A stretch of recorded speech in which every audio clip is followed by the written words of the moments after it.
Spectroscopy welcome to my new lecture series. এই সিরিজে আমরা স্পেকট্রোস্কোপির ফান্ডামেন্টাল ডিসকাশন থেকে শুরু করে যত ধরনের স্পেকট্রোস্কোপিক আলোচনা রয়েছে, যেমন UV visible spectroscopy, IR spectroscopy বা infrared spectroscopy, mass spectroscopy, Raman spectroscopy ইত্যাদি সহ সবকিছু ডিটেলসে আলোচনা করা হবে। এই লেকচারটিকে আমরা স্পেকট্রোস্কোপির বেসিক আলোচনার মধ্যেই সীমাবদ্ধ রাখব। এটা প্রথম লেকচার। এই স্পেকট্রোস্কোপি আমরা কেন ব্যবহার করি? ব্যবহার করি মেইনলি অ্যাটম এবং ফাংশনাল গ্রুপকে ডিটেকশন করার কাজে, আমরা চিহ্নিত করার কাজে ব্যবহার করি। দেখা যায় যে যখন আমরা স্পেকট্রোস্কোপি নিয়ে স্পেকট্রোস্কোপিক ডেসক্রিপশনটা আমরা যখন দেখি, এক একটা অ্যাটমের জন্য এক এক ধরনের বর্ণালী পাওয়া যায়। আবার এক এক ধরনের ফাংশনাল গ্রুপ, যেমন ধরো যে অ্যালকোহলের জন্য এক ধরনের ডেসক্রিপশন পাওয়া যাবে, স্পেকট্রোস্কোপিক ডেসক্রিপশন পাওয়া যাবে। আবার কার্বনিলের জন্য একরকম, আবার অ্যাসিডের জন্য আরেক রকম। তো এখন আমরা একটু জানার চেষ্টা করি স্পেকট্রোস্কোপি বলতে কি বোঝায়। এটা হচ্ছে study of quantized interaction of electromagnetic radiation with matter. অর্থাৎ কণার সাথে, বস্তু কণার সাথে ইলেকট্রোম্যাগনেটিক রেডিয়েশন বা ইলেকট্রোম্যাগনেটিক বিকিরণের যে সম্পর্ক, কোয়ান্টাইজড ইন্টারেকশন, এটাকে আমরা বলি স্পেকট্রোস্কোপি। এখন স্পেকট্রোস্কোপি এখানে বসে থাকে না, স্পেকট্রোস্কোপি এই ইন্টারেকশনটাকে পরিমাপ করতে পারে। পরিমাপ করেই একটা রেজাল্ট বলে দেয় যে আসলে এখানে এই পরমাণুটা আছে বা ওই ফাংশনাল গ্রুপটা আছে। তো আমাদের এখন একটু বুঝতে হবে, একটু ক্লিয়ার কাট আইডিয়া রাখা লাগবে ইলেকট্রোম্যাগনেটিক রেডিয়েশন বলতে কি বোঝায়, তড়িৎচুম্বকীয় বিকিরণ বলতে কি বোঝায়। আমরা এখন যে ডেসক্রিপশনটা শিখবো সেটা জেমস ক্লার্ক ম্যাক্সওয়েল 1864 সালে সবার প্রথম নিজে ডিসকভার করছিলেন। খেয়াল করো, electromagnetic radiation are produced by oscillation of electric charge. যখনই ইলেকট্রিক চার্জের অসিলেশন হয়, মানে ত্বরণ হয়, এক্সিলারেটেড চার্জ, সেইখান থেকে একটা ম্যাগনেটিক ফিল্ড, একটা পরিবর্তনশীল ম্যাগনেটিক ফিল্ডও তৈরি হয়। এবং এটা যদি আমরা একটা অ্যাটমের ক্ষেত্রে চিন্তা করি, দেখা যাবে অ্যাটমে ইলেকট্রন সমূহ ক্রমাগতভাবে তারা ঘূর্ণায়মান আছে। আবার কখনো কখনো শক্তি অ্যাপ্লাই করলে বা হিট অ্যাপ্লাই করলে, এনার্জি সাপ্লাই দিলে এই ইলেকট্রন সমূহের কি হয়, ট্রানজিশন হয়, কোয়ান্টাম জাম্পিং হয়। তো এই জাম্পিং এর কারণে এই ইলেকট্রিক চার্জের অসিলেশন হয় এবং সেই থেকে ম্যাগনেটিক ফিল্ডেরও উৎপত্তি হয়। এই ইলেকট্রিক এবং ম্যাগনেটিক ফিল্ডের যে ইন্টারেকশন, এটাকে আমরা বলি ইলেকট্রোম্যাগনেটিক রেডিয়েশন। এই ইলেকট্রোম্যাগনেটিক রেডিয়েশন কারা? যেমন আমাদের দৃশ্যমান যে আলো আমরা যার মাধ্যমে দেখি, এটা ইলেকট্রোম্যাগনেটিক রেডিয়েশন। ইউভি রশ্মি, অতিবেগুনি, ইনফ্রারেড বা অবলোহিত, মাইক্রোওয়েভ, রেডিওওয়েভ। এই স্পেকট্রাম যে ওয়ার্ডটা, স্পেকট্রাম বা বর্ণালী, এই শব্দটা সবার প্রথম নিউটন ব্যবহার করেন। নিউটন দেখছিলেন যে সূর্যের সাদা আলোকে যখন প্রিজমের মধ্য দিয়ে চালনা করা হয়, তখন এই সাদা আলো ভেঙে যায়, ভেঙে যে এই রেনবো বা রংধনুর মতো 7টা বর্ণে বিশ্লিষ্ট হয়ে যায়। তিনি এই যে অ্যারেঞ্জমেন্ট, 7টা রঙের যে বিন্যাস, এটাকে স্পেকট্রাম বা বর্ণালী হিসেবে অভিহিত করেন। তো আমাদেরকে একটু শর্টকাটে আমরা বুঝে নেই ইলেকট্রোম্যাগনেটিক রেডিয়েশনের ক্যারেক্টারিস্টিক্স গুলা কি কি। এটা স্পেকট্রোস্কোপি বোঝার জন্য খুবই কাজে দেয়। প্রথম যে বৈশিষ্ট্যটা আসে সেটা হচ্ছে এই ইলেকট্রোম্যাগনেটিক রেডিয়েশন একটা নির্দিষ্ট গতিতে সব সময় চলে। এটা যদি শূন্যস্থান হয়, ভ্যাকুয়ামের মধ্যে, এটা 2.998 × 10⁻10 সেন্টিমিটার/সেকেন্ড বেগে সবসময় গতিশীল।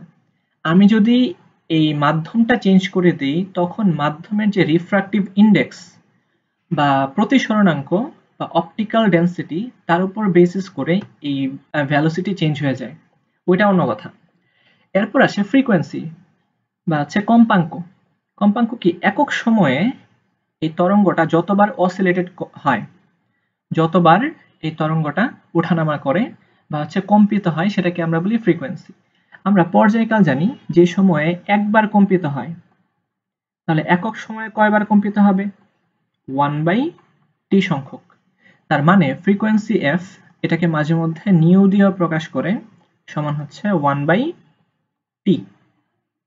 এরপর আসে ওয়েভলেন্থ বা তরঙ্গ দৈর্ঘ্য। আমরা দেখব ইলেকট্রোম্যাগনেটিক ওয়েভ, এটা হচ্ছে এক ধরনের অনুপ্রস্থ তরঙ্গ বা এটা ট্রান্সভার্স ওয়েভ। তো এর একটা তরঙ্গ দৈর্ঘ্য আছে। তারপর আসছে ওয়েভ নাম্বার। ওয়েভ নাম্বার বলতে কি বোঝায়? একক দূরত্বে বা একক দৈর্ঘ্যে আমরা যদি এটাকে 1 সেন্টিমিটার বলতে পারি অথবা 1 মিটার বলতে পারি, কয়টা তরঙ্গ আছে সেই তরঙ্গের সংখ্যাটাকে আমরা বলি ওয়েভ নাম্বার। এটাকে নিউ বার দিয়ে প্রকাশ করা হয়। তো আমরা জানি যে ল্যামডা দূরত্বে ল্যামডা দৈর্ঘ্যের জন্য আমরা একটা তরঙ্গ পাই, তাহলে একক দৈর্ঘ্যের জন্য আমরা পাবো হচ্ছে 1 বাই ল্যামডা, এই পরিমাণে তরঙ্গ। তাহলে এটা হচ্ছে 1 বাই ল্যামডা। এবার দেখা যাক প্লাঙ্কের কোয়ান্টাম তত্ত্বানুসারে আমরা যেটা শিখলাম যে কোন একটা ফোটন বা কোন একটা কোয়ান্টামের শক্তি ইজ ডিরেক্টলি প্রপোর্শনাল টু এর ফ্রিকোয়েন্সি। দেখা যায় ফ্রিকোয়েন্সি যার বেশি, যেমন বেগুনি আলো বা এক্স রে, গামা রে, এদের ফ্রিকোয়েন্সি অনেক বেশি, এই কারণে এদের শক্তি অনেক বেশি। এই ফ্রিকোয়েন্সির উপর বেসিস করেই শক্তিটা আপ ডাউন করে। তো এই সমান আমরা বলতে পারবো এইচ হচ্ছে প্লাঙ্কের ধ্রুবক। এখন ওয়ান আইনস্টাইন নামে নতুন একটা একক আছে বা একটা রাশি আছে, সেটার মানে কি? আমরা যদি 1 মোল ফোটন বা 1 মোল কোয়ান্টামের এনার্জি বের করি, সেটাকে আমরা বলবো 1 আইনস্টাইন। 1 আইনস্টাইন সমান অ্যাভোগাড্রো সংখ্যার সমান সংখ্যক ফোটনের এনার্জি। তাহলে Na ইন্টু hf, এটাকে আমরা বলি 1 আইনস্টাইন। এবার খেয়াল করো ইলেকট্রোম্যাগনেটিক স্পেকট্রাম বলতে কি বোঝায়? স্পেকট্রাম বা বাংলায় বর্ণালী। স্পেকট্রোস্কোপি শেখার জন্য স্পেকট্রামটা অবশ্যই ইম্পর্টেন্ট। এখন ইলেকট্রোম্যাগনেটিক স্পেকট্রাম হচ্ছে ইলেকট্রোম্যাগনেটিক ওয়েভের একটা বিন্যাস, an arrangement of electromagnetic waves. Electromagnetic ওয়েভের যে বিন্যাস in an increasing or decreasing order of their wavelength, অর্থাৎ মানে আরবিট্রারিলি সাজায় রাখলেই হবে না, এটাকে একটা বিন্যাসের মধ্যে রাখতে হবে। যেমন তরঙ্গ দৈর্ঘ্য ছোট থেকে বড় অথবা বড় থেকে ছোট, এভাবে যখন সাজাবো এটাকে আমরা বলি একটা ইলেকট্রোম্যাগনেটিক স্পেকট্রাম। এই ইলেকট্রোম্যাগনেটিক স্পেকট্রামের মধ্যে সবচেয়ে ছোট তরঙ্গ দৈর্ঘ্য আছে কার? কসমিক রে, আচ্ছা মহাজাগতিক রশ্মির। তারপর আসে গামা রে, এরপরে X ray, ultraviolet, visible, infrared, তারপর আসে মাইক্রোওয়েভ, তারপর সবচেয়ে বড় তরঙ্গ দৈর্ঘ্য হচ্ছে রেডিও ওয়েভ বা বেতার তরঙ্গের। আমরা কিন্তু এই ফুল ইলেকট্রোম্যাগনেটিক স্পেকট্রামের খুব ছোট্ট একটা অংশ দেখতে পাই, যেমন এই যে ছোট্ট একটা অংশ, ঠিক আছে, বেগুনি থেকে লাল পর্যন্ত 380 থেকে 780 ন্যানোমিটার এই রেঞ্জের মধ্যেই দেখতে পাই। এখন এই অর্গানিক কেমিস্ট, মানে যারা অর্গানিক কেমিস্ট্রি নিয়ে ডিল করে, তাদের জন্য সবচেয়ে ইন্টারেস্টেড জায়গাটা হচ্ছে 200 থেকে 400 ন্যানোমিটার, অর্থাৎ অতি বেগুনি রশ্মি, তারপর হচ্ছে ভিজিবল 400 থেকে 800, এবং অবলোহিত রশ্মি। এটা অর্গানিক কেমিস্ট্রিতে অনেক বেশি ব্যবহার আছে এটা, ঠিক আছে। যেমন একটু আগেই বললাম আমরা বের করতে পারি, স্ট্রাকচার বের করতে পারি যে এখানে কি কি আছে, ওই কি বলে ফাংশনাল গ্রুপ আছে, এগুলা বের করা যায়। তো এবার আমরা একটু দেখি যখন কোন একটা কেমিক্যাল সাবস্টেন্সের মধ্য দিয়ে ইলেকট্রোম্যাগনেটিক ওয়েভ পাস করে তখন কোন ঘটনাটা ঘটে। What happens when a beam of electromagnetic wave passes through a sample chemical substance? আমরা একটু বোঝার চেষ্টা করি। ধরো এই একটা স্যাম্পল আমি টেস্ট টিউবের মধ্যে নিলাম, এটার মধ্যে কোন যৌগটা আছে এটা আমরা জানি না, আমাদের কাজ হচ্ছে এটাকে খুঁজে বের করা। এখন এখানে আমরা ইলেকট্রোম্যাগনেটিক ওয়েভ একটা বিম পাস করাবো, পাস করলে কোন ঘটনাটা ঘটবে। মিডিয়ামটা যদি ট্রান্সপারেন্ট হয় তো দেখা যাবে এখানে 3টা ঘটনা ঘটার চান্স থাকে, যে হতে পারে এটা অ্যাবজর্বড হবে এই ইলেকট্রোম্যাগনেটিক ওয়েভটা, মানে এনার্জিটা, তারপর ট্রান্সমিটেড হইতে পারে, আবার রিফ্লেক্টেড হইতে পারে। দেখা যায় 3টা ঘটনাই একসাথে ঘটে, যে কিছু পরিমাণে শোষিত হয়ে যায়, আবার কিছু পরিমাণে এদিক দিয়ে বের হয়ে যায় মানে ট্রান্সমিটেড হয়ে যায়, আবার কিছু দেখা যায় কি আশেপাশে রিফ্লেক্টেড হয়ে যায় মানে প্রতিফলিত হয়ে যায়।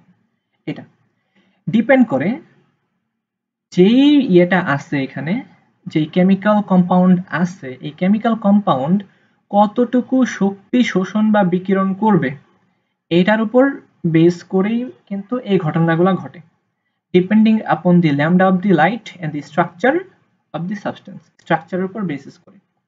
ট্রান্সমিটেড লাইট, যতটুকু লাইট পাস করে চলে গেছে সেই light measurement instrument is called spectrometer.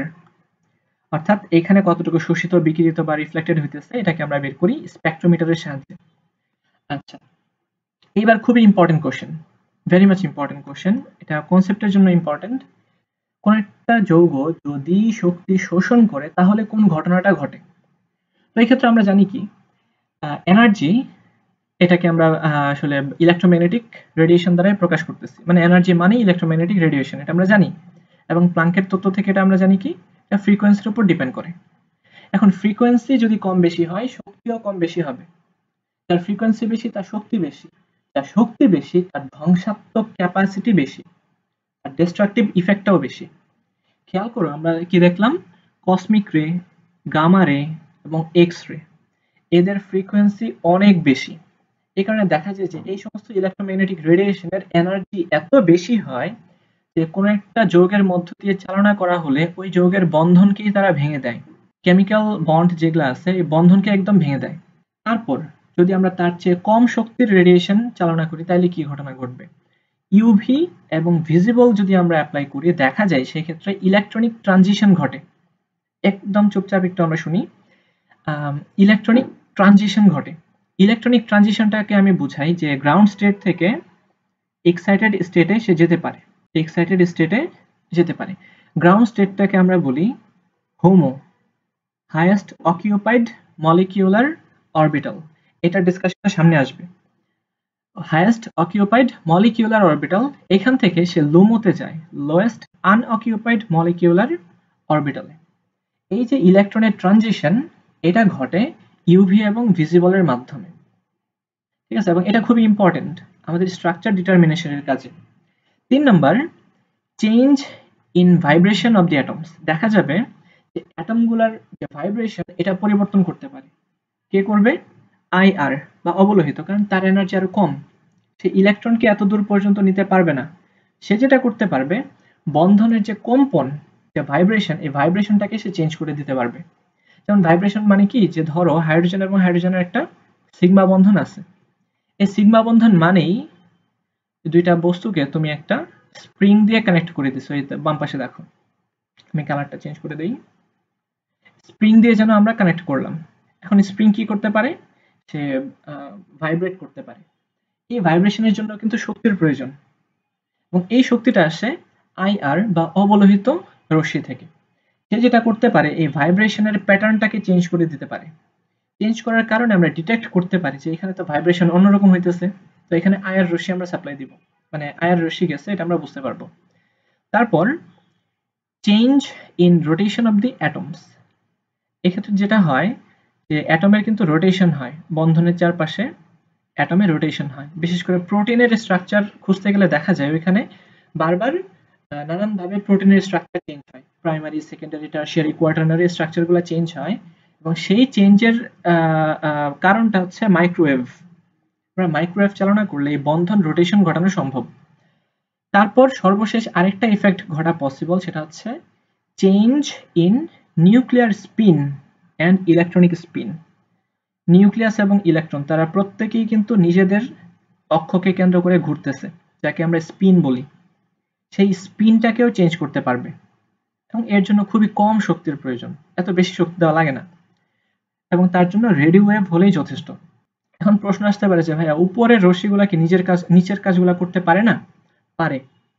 উপরের যে রশ্মিগুলো আছে তারাও কিন্তু নিচের এগুলা করতে পারে, কিন্তু দেখা যাবে নিচের এগুলা করার আগে উপরের ধরো এক্সরে আমি দিলাম, সে স্পিনও চেঞ্জ করতে পারবে, আবার সে রোটেশনও করতে পারবে, সে ভাইব্রেশনের প্যাটার্নটাকেও চেঞ্জ করতে পারবে, ইলেকট্রনিক ট্রানজিশনও ঘটাতে পারবে, সবকিছু করে সে আবার বন্ধনটাকেও ভেঙে দিতে পারবে। এইবার স্পেকট্রাম বা বর্ণালীকে আমরা দুই ভাগে ভাগ করি, একটা হচ্ছে অ্যাবজর্পশন বা শোষণ বর্ণালী, আর একটা এমিশন বা বিকিরণ বর্ণালী। তো এবার আমরা একটু দেখি যে শোষণ বর্ণালী কখন হয়, বিকিরণ বর্ণালী কখন হয়, কিভাবে হয়। যখন এই ইলেকট্রোম্যাগনেটিক রেডিয়েশনকে আমরা কোনো একটা কম্পাউন্ডের মধ্যে পাস করি তখন তারা সেখান থেকে কিছু পরিমাণে শক্তি শোষণ করবে। এটা ইম্পর্টেন্ট কথা, কিছু পরিমাণে শক্তি শোষণ করবে, কতটুকু করবে, ঠিক আছে? সেটা ডিপেন্ড করে তার স্ট্রাকচারের উপর। এটা ব্যাখ্যা করতেছি, খেয়াল করো। সে কিছু পরিমাণে শক্তি শোষণ করবে। কেন শক্তি শোষণ করবে? এই ক্ষেত্রে তার ইলেকট্রনিক অথবা ভাইব্রেশনাল অথবা রোটেশনাল ট্রানজিশন ঘটতে পারবে। এই ইলেকট্রন সমূহের। এখন খেয়াল করো, এই যে এনার্জিটা যেটা প্রয়োজন এই ট্রানজিশন ঘটানোর জন্য, the energy required for this transition is quantized. খেয়াল করো, আমি একটা বললাম কি হোমো মানে হচ্ছে আমাদের গ্রাউন্ড স্টেট হোমো, আর সে এক্সাইটেড স্টেট লোমো। এদের মধ্যে যখন ইলেকট্রনের ট্রানজিশন ঘটবে অবশ্যই এখানে কোয়ান্টাইজেশন মেনে চলবে। ধরো এই হোমোর এনার্জি 100 জুল, মানে এটা কখনোই না, অনেক বেশি হয়ে গেছে, জাস্ট ধরে নিলাম আর কি 100 জুল, আর লোমোর এনার্জি হচ্ছে 150 জুল। এখন আমি যদি এই 50 জুলের কম শক্তি দিই তাহলে জীবনেও সে লোমোতে যাবে না, কারণ কোয়ান্টাইজেশন মানে এটাই বোঝায় সে একবারেই নির্দিষ্ট পরিমাণে শক্তি শোষণ করবে অথবা বিকিরণ করবে। তো একবারেই তাকে 50 জুল শক্তি দিলেই সে হোমো থেকে লোমোতে যাবে। এখন ব্যাপারটা এরকম হলো, 50 জুল দিলাম, সে লোমোতে গেল, সে এই 50 জুলটাকেই সে শোষণ করে রেখে দিবে, কোনো ধরনের বিকিরণ সে করবে না। তো আমরা এই 50 জুল শোষণ বর্ণালী পাবো, মানে অ্যাবজর্পশন স্পেকট্রাম পাবো। এমন যদি হয় যে আমি 70 জুল শক্তি দিলাম আর 70 জুল শক্তি সাপ্লাই দিলাম, তাহলে কি হবে? দেখা যাবে তার কোয়ান্টাইজেশনের কারণে সে 50 জুলকেই অ্যাবজর্ব করবে আর বাকিটাকে রিলিজ করে দিবে, এবং সেই রিলিজটা আমরা এমিশন স্পেকট্রামের মাধ্যমে পাবো। এবং এটার আলোচনা একটু পরে আসতেছে, আগে আমরা অ্যাবজর্পশনটাই শেষ করি। তার মানে তার এই কোয়ান্টাইজেশনের বৈশিষ্ট্যটার কারণে একটা নির্দিষ্ট অ্যামাউন্টের শক্তিকেই সে শোষণ করবে। এরপর আসা যাক, thus only the radiation supplying the required quantum of energy is absorbed and the remaining portion of the incident radiation is transmitted. আশা করি বোঝা গেল যে যতটুকু দরকার ততটুকুই শোষণ করবে আর বাকিটুকু কি করবে? ট্রান্সমিট করবে। The wavelength or frequencies of the absorbed radiation are measured with the help of spectrometer. স্পেকট্রোমিটারটা এই কাজটা করে, কতটুকু শোষণ করলো বা কতটুকু বিকিরণ করলো এটা সে বের করতে পারবে। আচ্ছা, এখন এই স্পেকট্রোমিটার এই কাজটা করার পর, সে শোষণ করার পর, মানে যখন সে ইয়ে করলো, যখন মেজার করার পরে আমরা বুঝবো কেমনে কতটুকু মেজার হয়েছে বা কতটুকু কি হয়েছে? এটা বোঝার জন্য আমরা এই গ্রাফটার দিকে তাকাবো, schematic absorption spectrum. A spectrometer records an absorption spectrum as a plot of intensity of absorbed or transmitted radiation versus their wavelength or frequencies. x অক্ষ বরাবর আমরা ওয়েভলেন্থ কে রাখবো, y অক্ষ বরাবর কতটুকু অ্যাবজর্ব করলো সেই অ্যাবজর্বেন্সটা আমরা পরিমাপ করব, অথবা যতটুকু ট্রান্সমিট করলো সেটা আমরা পরিমাপ করতে পারি, সমস্যা নাই। তো এই ক্ষেত্রে দেখা যাবে যে একটা সার্টেন ওয়েভলেন্থে সে সবচেয়ে বেশি পরিমাণে শোষণ করছে এনার্জি, এবং এটা দ্বারা আমরা বুঝতে পারি যে আসলে তার ট্রানজিশনটা কোথা থেকে কোথায় হয়েছে, যে এই পজিশন থেকে এই পজিশনে হয়েছে। এটা নির্দিষ্ট অ্যাটমের জন্য এই যে ট্রানজিশনের এনার্জিটা নির্দিষ্ট, সুতরাং এই ওয়েভলেন্থ দেখেই আমরা অ্যাটমটাকে বাছাই করতে পারবো, চিহ্নিত করতে পারবো, ডিটেকশন করতে পারবো। তাছাড়া আবার যে সমস্ত ফাংশনাল গ্রুপ আছে সেই ফাংশনাল গ্রুপগুলোও কিন্তু একটা নির্দিষ্ট মাত্রার নির্দিষ্ট মানের তরঙ্গ দৈর্ঘ্যে সবচেয়ে বেশি পরিমাণে শক্তি শোষণ করে, এবং সেটাকে আমরা বলি ল্যামডা ম্যাক্স। যেই ল্যামডা বা তরঙ্গ দৈর্ঘ্যে সবচেয়ে বেশি শক্তি সে শোষণ করছে সেটাকে আমরা বলি ল্যামডা ম্যাক্স, এবং এটা এক একটা কার্যকরী মূলকের জন্য এক এক রকম হয়, এবং এটা দেখে আমরা বুঝতে পারি যে এখানে আসলে এই কার্যকরী মূলকটা আছে। আচ্ছা, এখন আমরা কিভাবে বুঝবো যে ভাই এটা কি একদম মুখস্থ করে ফেলবো যে এই ল্যামডার জন্য এটা? আসলে এখানে একটা চার্ট অলরেডি বানানো আছে যে এত তরঙ্গ দৈর্ঘ্যের জন্য এই ফাংশনাল গ্রুপটা হবে। এটা একটা চার্ট আছে, সেই চার্টের সাথে মিলিয়ে নিলেই হয়ে যায়। তো such spectra which are obtained by absorption of electromagnetic radiations are called absorption spectrum. তো আমরা যে ইয়াটা পাইছি, গ্রাফটা পাইছি, এটাকে আমরা বলতেছি absorption spectra. Absorption band in an absorption spectrum can be characterized by the wavelength, মানে যে কথাগুলো বললাম আর কি, এই কথাগুলো ইংরেজিতে এখানে আছে, at which maximum absorption occurs and the intensity of absorption at this wavelength. আমরা এই ক্যারেক্টারাইজেশনটা এইভাবেই করি। এখন অ্যাবজর্পশন স্পেকট্রামের কয়েকটা উদাহরণ: ইউভি, ভিজিবল, আইআর এবং এনএমআর। নিউক্লিয়ার ম্যাগনেটিক রেজোন্যান্স স্পেকট্রামগুলো হচ্ছে মেইনলি অ্যাবজর্পশন স্পেকট্রামের উদাহরণ। এবার আসি বিকিরণ বর্ণালী, emission spectrum. The spectra which are obtained by emission of electromagnetic radiation. এই রেডিয়েশনের বিকিরণের মাধ্যমে আমরা যে বর্ণালীটা পাই, স্পেকট্রামটা যেটা পাই, সেটাকে আমরা বলতেছি এমিশন স্পেকট্রা। এবং এটা কখন হয়? যখন এক্সাইটেড সাবস্টেন্স তারা যখন কিছু এনার্জি এমিট করে বা ট্রান্সমিট করে, তখনই যে স্পেকট্রামটা পাওয়া যায় সেটাকে আমরা বলি emission spectrum. The excitation is caused by heating the substance to a higher temperature, either thermally or electrically. আমরা কি করতে পারি, ওই যে কেমিক্যাল সাবস্টেন্সটা আছে, কেমিক্যাল সাবস্টেন্স যেটা আছে সেটাকে আমরা উত্তপ্ত করব, হিট করব। কিভাবে আমরা উত্তপ্ত করব? থার্মালি অথবা ইলেকট্রিক্যালি। তখনই দেখা যাবে এটা এক্সাইটেড হবে এবং সেখান থেকেই বিভিন্ন ধরনের বর্ণালী নির্গত হবে এবং সেটাকে আমরা পরিমাপ করতে পারবো। The excited substance emit, নিঃসরণ করে, certain radiations when it come to the ground state.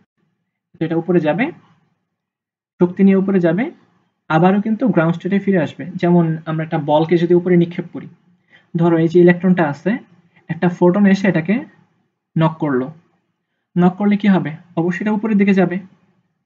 যেমন আমরা একটা বলকে উপরের দিকে নিক্ষেপ করি, উপরে যেয়ে কিন্তু সে স্টেবল হয় না, সে আবারও নিচের দিকে নেমে আসে। দেখা যাবে যখন সে নিচে নেমে আসবে তখনই এই শক্তিটা সে রেডিয়েট করবে, সে বিকিরণ করবে এবং ওইটাকে আমরা এমিশন স্পেকট্রাম বলে থাকি।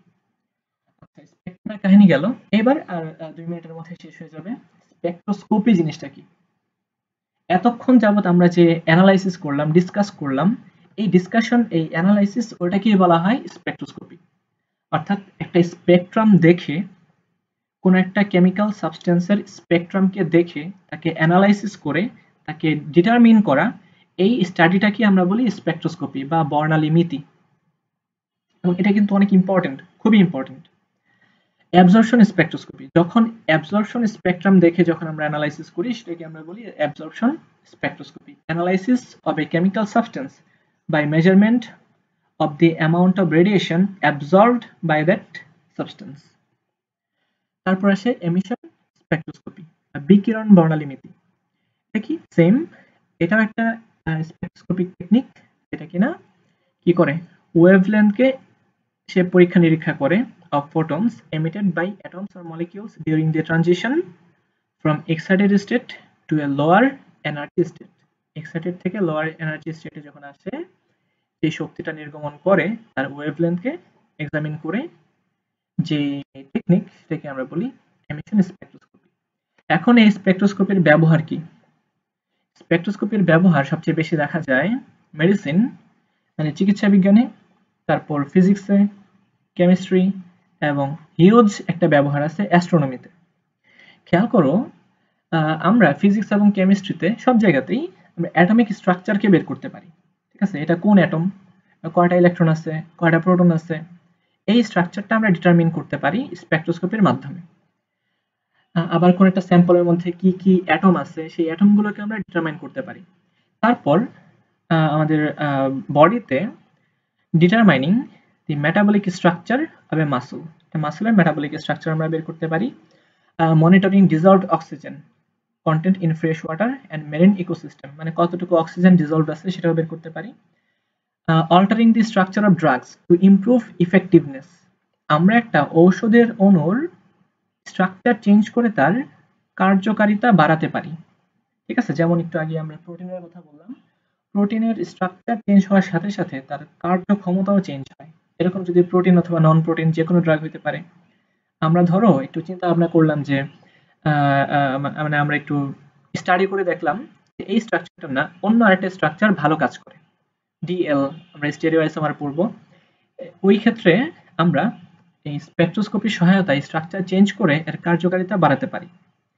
ক্যারেক্টারাইজেশন অফ প্রোটিন, মানে প্রোটিনের স্ট্রাকচার, তার ফাংশন, এটা দেখতে কেমন, কোন স্টেজে আছে, সবকিছু আমরা বের করতে পারি, অর্থাৎ ক্যারেক্টারাইজেশন করতে পারি। Respiratory gas analysis in hospital, আচ্ছা ওই আমরা গ্যাস অ্যানালাইসিস করে রোগ নির্ণয় করতে পারি। Measurement of different compounds in food samples by absorption spectroscopy in both visible and infrared spectrum। অর্থাৎ ফুড স্যাম্পলে আমরা বিভিন্ন রকম কম্পাউন্ডকে বাছাই করতে পারি। মাঝখানে চাইনিজ একটা ফোন বের হয়েছিল, যে ফোনটা কিনা মানে কোন একটা ফুড স্যাম্পলের ছবি তুললেই সে বের করে দেখাতে পারতো এখানে কোন কোন নিউট্রিয়েন্টস আছে। সেম প্রসেসে কাজ করতো, ইনফ্রারেড এবং ভিজিবল স্পেকট্রামের মাধ্যমেই ওই ফোনটা এই কাজটা করতো। খুবই ভালো একটা জিনিস। Measurement of toxic compounds in blood sample. Blood স্যাম্পলের মধ্যে কোনো ধরনের টক্সিক কম্পাউন্ড আছে কিনা সেটা আমরা বের করতে পারবো। Non destructive elemental analysis by X-ray fluorescence. আমরা এলিমেন্টাল অ্যানালাইসিস করতে পারি এক্স-রে ফ্লোরেসেন্সের মাধ্যমে। তো এটা হচ্ছে আমাদের স্পেকট্রোস্কোপির বেসিক আলোচনা ছিল। নেক্সট লেকচারে আলোচনায় আমরা ইউভি ভিজিবল স্পেকট্রোস্কোপি কিভাবে কাজ করে এবং এর মাধ্যমে কিভাবে ফাংশনাল গ্রুপকে ডিটেকশন করা যায় সেই জিনিসটা আমরা দেখব। তো আজকে এই পর্যন্তই। আল্লাহ হাফেজ।